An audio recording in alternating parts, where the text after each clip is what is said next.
Yes, good morning to all of you. Good morning, viewers. Good morning, reelers. Good morning, friends and family.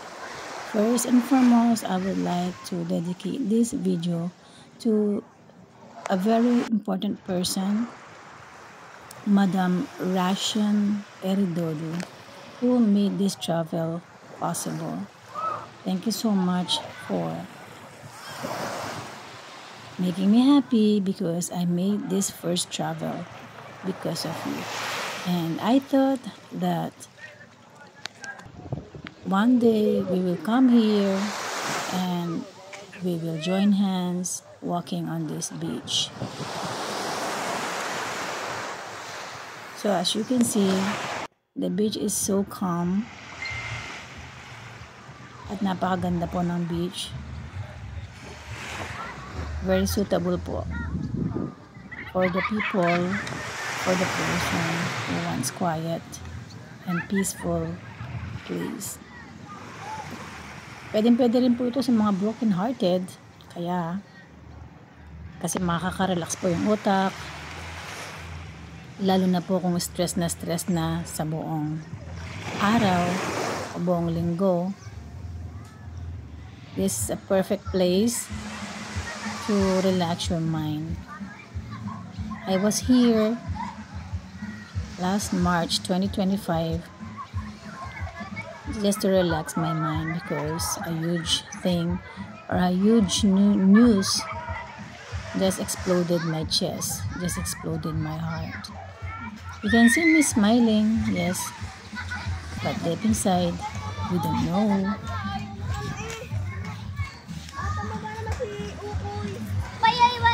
Balik na po tayo sa ating hotel at daan po tayo sa Eskinita.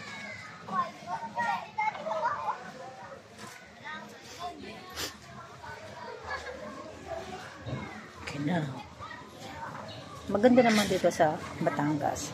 Mayroon tong similar din sa Boracay. Nag-check-in kami sa mura-mura lang. Kasi syempre budget lang. Doon lang kami sa mura. Doon sa likod. Kung gusto niyo pong pumunta sa Batangas na ura-urada, pumunta po kayo sa Red Doors o kaya sa mga Agoda. Yan. Para makamura kayo. Kasi kapag nag-walk-in kayo o kaya nag-check-in kayo ng regular, mahal. No? Mahal po. Kung hindi naman kayo maselan, pwede naman po kayo sa likod kahit hindi kayo sa mismong front view sa ocean view. So, sa likod lang po kami. Kaya yun nga po. Ayun yung dagat. Dito ka na. Siyempre, tulog lang naman, di ba? Okay lang yun. Kaya di maganda yung hotel. Yung gagastos mo sa hotel, hanap ka na lang ng pagkain. Yung comfort food. Yan. Magtingin-tingin po tayo ng makakain. Aso, hello. Ay, magalit ang aso. Masungit pala yung aso. Ayan. So, ganito po yung tsura sa likod. No? Diba? Bebe din eh!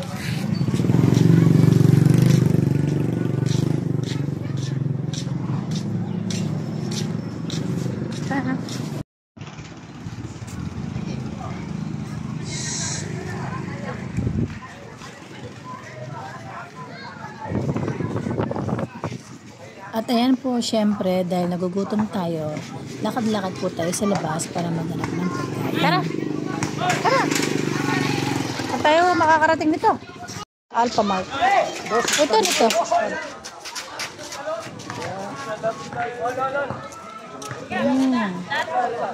Honest store.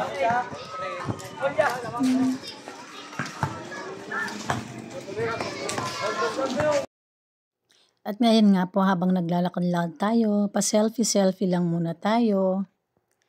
Tingin-tingin. Ayan po, no? Iba-iba talaga yung buhay sa labas. Kaya, yung pagda-travel is new experience din po siya, di ba? Tingin-tingin lang po tayo ng ganyan. Marirelax na yung utak natin. Selfie-selfie lang tayo. At least marami po tayong nakikita at nararanasan.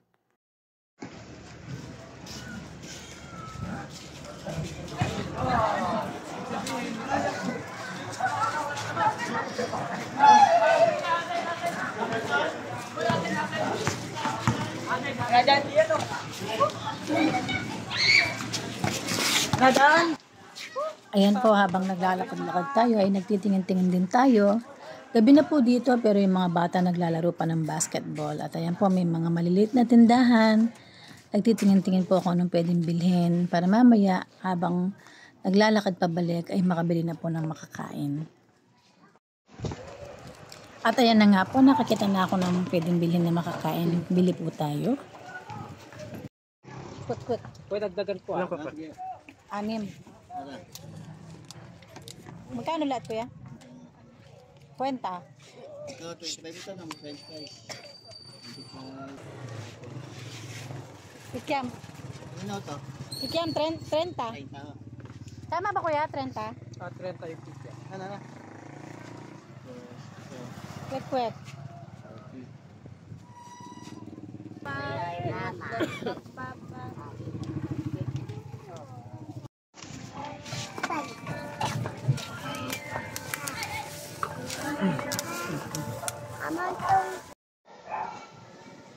At ayan na nga po yung simpleng pagkain na aking kakainin ngayon. Diba? Di ba ba yung natatakam? Kain na po tayo.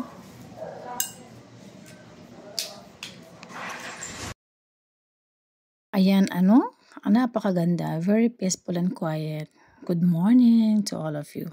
Parang laging good morning. It's always a good morning when you are in the beach. When you wake up, it's just so peaceful and calm. It's very nice to go to the beach with your loved one, especially the special one in your heart.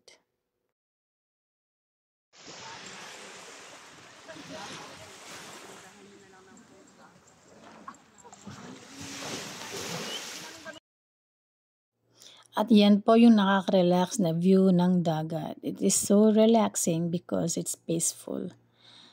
Russian or Dodo, I hope in the future you can also come here and visit this beach. Maybe not with me, but with some other friends.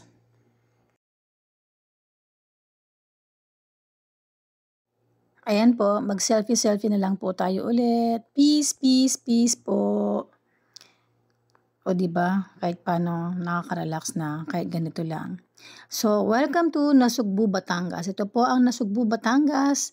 At ito po ay isa sa mga Nasugbu Beach. Kasama ko pa po ang libro ko para pag-aralan ang tungkol sa problema ko o sa sakit ko.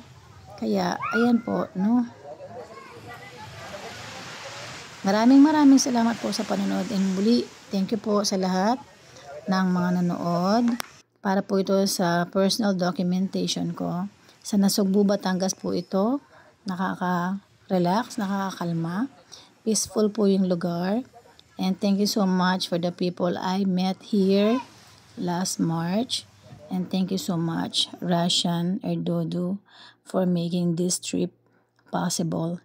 And I really hope and pray that one day we can come here together and spend quality time and relax.